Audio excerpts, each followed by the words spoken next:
जौनपुरनी अटाला मस्जिद विवादનો મામલો હવે હાઈકોર્ટમાં પહોંચ્યો છે। અટાલા મસ્જિદના વકફ વતી સ્થાનિક કોર્ટના આદેશને હલ્યા બાદ હાઈકોર્ટમાં પડકારવામાં આવ્યો છે, જેમાં એવો દાવો કરવામાં આવ્યો છે કે ત્યાં અટાલા દેવીનું મંદિર છે।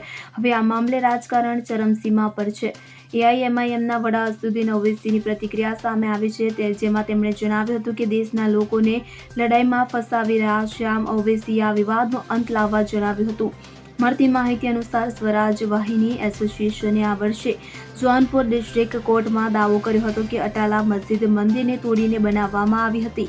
સ્વરાજ વાહિનીની અરજીમાં કહેવામાં આવ્યું હતું કે હવે જે જગ્યાએ મસ્જિદ છે ત્યાં પહેલા અટાલી દેવીનું મંદિર હતું।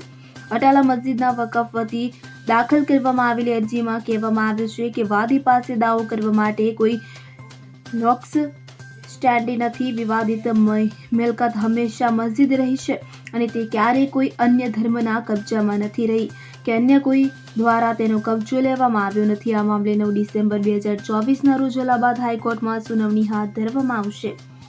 Bureau report CN24 news.